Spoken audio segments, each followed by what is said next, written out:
Assalamualaikum warahmatullahi wabarakatuh. Baik, sebelum lebih dalam, kita bedakan dulu sebentar ya antara naturalisme, supernaturalisme, dan humanisme. Ini cara pandang yang agak berbeda. Yang satu titik tekannya pada alam, yang satu titik tekannya pada yang gaib tadi, yang satu titik tekannya pada manusianya. Nah, saya tidak tahu kalian lebih prefer yang mana. Ayo dicek ya. Yang pertama, naturalisme. Naturalisme ini seperti barat modern yang positivistik tadi. Jadi alam semesta itu ya seperti adanya yang bisa kita jangkau dengan panca indera. Dia punya mekanisme sendiri, dia punya hukum alam sendiri. Termasuk manusia. Manusia kena kaidah sunatullah, hukum alam. Orang yang berpandangan naturalis, dia akan berusaha bagaimana caranya saya hidup selaras dengan alam. Karena aku ini bagian dari alam. Ajaran seperti ini kemarin mungkin bisa ditengok ketika kita mengkaji Zen, Buddhisme, dan juga Taoisme. Jadi ini yang disebut naturalisme. Kalau digambar seperti itu. Yang melingkupi semuanya itu alam. Manusia bagian dari alam. Tuhan sejauh dipahami oleh manusia. Jadi Tuhan ada di tengah. Jadi pandangan ini namanya naturalisme. Sampai level tertentu mungkin benar naturalisme ini.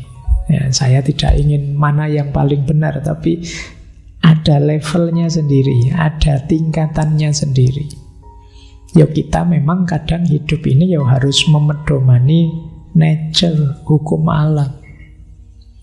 Kalau lapar ya makan, ya kan? Kalau haus ya minum. Yang belum dapat minum boleh ngambil kalau masih ada. Ini kan mikirnya simple, sederhana, sesuai nature. Pusatnya pada alam. Kalau sakit ya berobat. Kalau dicubit ya sakit. Natural saja. Ini prinsip pertama. Bahkan manusia pun terkena hukum-hukum semesta, hukum alam.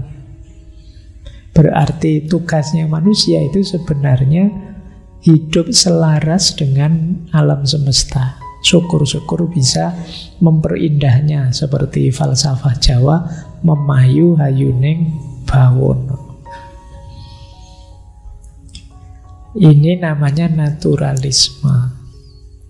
Cuma seperti saya bilang tadi, naturalisme saja mungkin reduktif, motong keseluruhan realitas.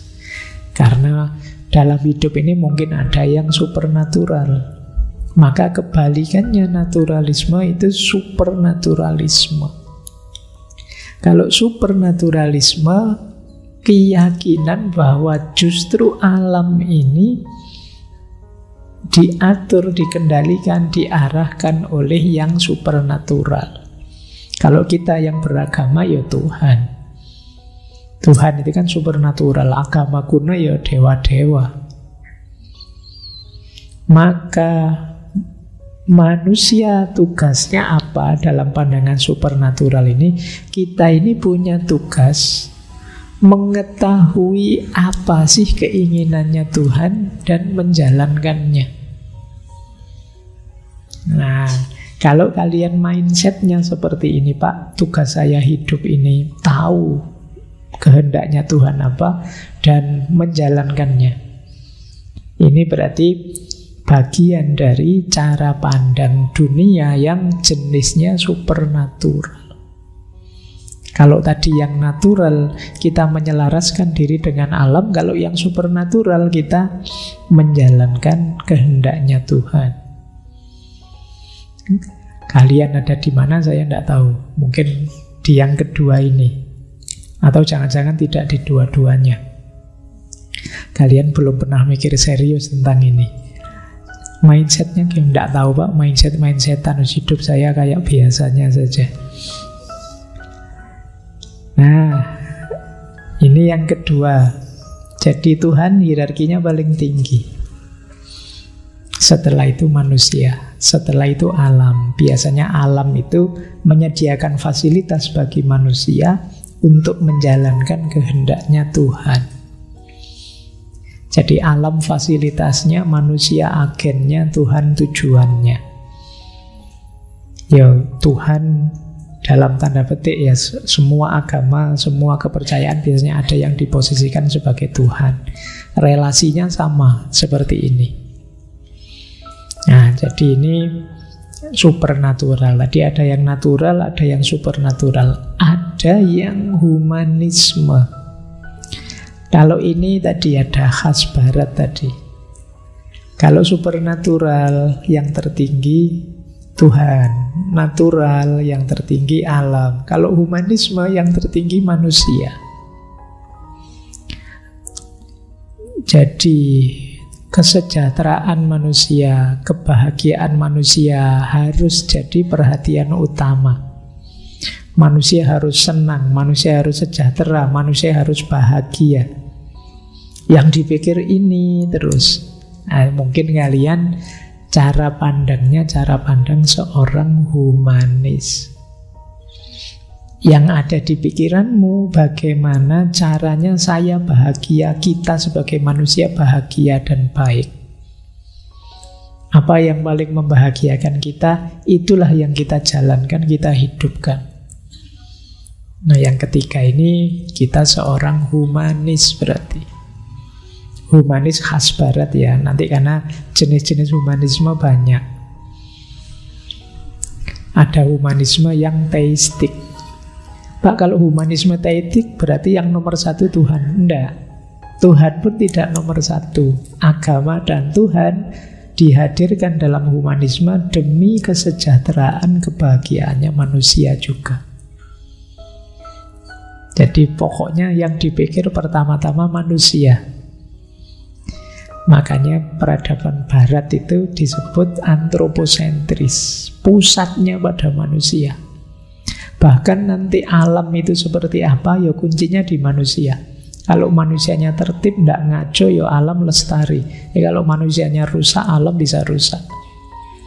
Bahkan Tuhan itu, kalau versinya humanisme ya tergantung manusia kan, diimani atau tidak, dipercaya atau tidak. Manusia bisa menganggap Tuhan tidak ada, maka dia bebas melakukan apa saja. Manusia bisa menganggap alam itu disediakan sepenuhnya untuk dirinya, maka terus dieksploitasi habis-habisan. Banyak muncul masalah di sini. Nah, ada 3 world view, ada 3 cara pandang. Yang pertama naturalis, yang kedua supernaturalis, yang ketiga humanis. Saya mau bilang begini, sampai level tertentu 3 cara pandang ini relevan. Jadi relevan itu bisa kita jalankan 3-tiganya.